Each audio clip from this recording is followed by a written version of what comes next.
এই ও শান্তা, তুমি এখানে? আমি এখানে? এই মেয়েকে? চলো না বাইরে গিয়ে কথা বলি। বাইরে যাব কেন? তার মানে তুমি এই মেয়ের জন্য আমাকে চিট করছো? এই বেয়াদব, লোভী, নির্লজ্জ, গোল্ডেগার কোথাকার, বড় লোকের ছেলে দেখে গলায় ঝুলে পড়ছো না? বেয়াদব মেয়ে, তোমাদের মতো মেয়েকে আমার চেনাই আছে। দেখুন আপনি কিন্তু বাড়াবাড়ি করছেন।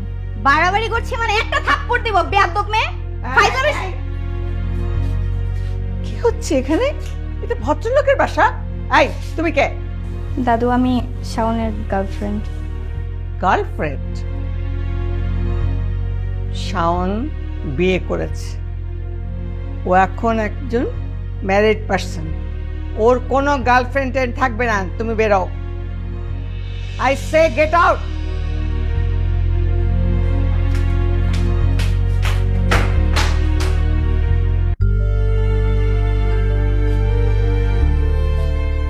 কিছু মনে করো না, আসো।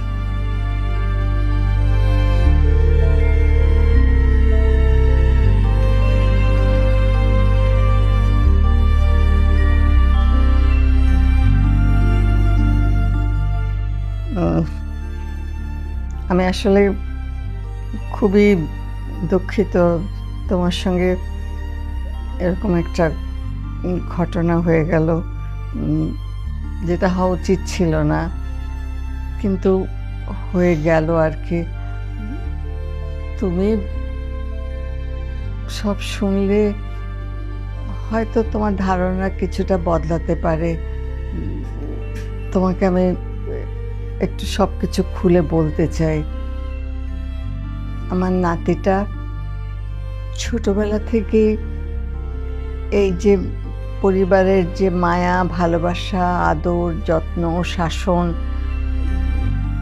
এগুলোর থেকে সে বঞ্চিত ছিল। কারণ ওর বাবা মা, আমার ছেলের বউ, ও খুব ছোট থাকতে অ্যাক্সিডেন্ট হয়ে মারা যায়।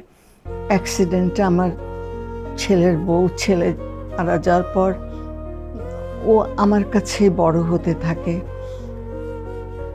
বাবা মায়ের যে ছায়া, ভালোবাসার যে মায়া, এগুলো সে পায়নি।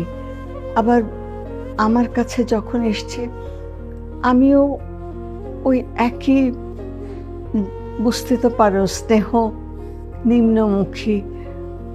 ওর কোনো খারাপ বা কোনো মন্দ আচরণ দেখে আমি ওকে ঠিক যেভাবে শাসন করা উচিত করতে পারিনি, যার জন্যই হয়তো আজকের এই অবস্থা। কিন্তু ওই একটা ডুবন্ত মানুষ ছোট্ট একটা খড়কুটো দেখলেও ধরে বাঁচতে চায়। তোমাকে দেখে আমার মনের মধ্যে সেই আশা যাচ্ছে। আমার মনে হচ্ছে তুমিই পারবে ওকে আস্তে আস্তে তোমার সমস্ত ভালোবাসা, মায়া, সব কিছু দিয়ে ওকে আবার বহির্মুখী জীবন থেকে স্বাভাবিক সুস্থ জীবন, যেটা স্বাভাবিক, সেটাতে ফিরে আনতে। আমার অনেক আশা তোমার ওপরে, আর আমার অনেক বিশ্বাস তোমার ওপরে।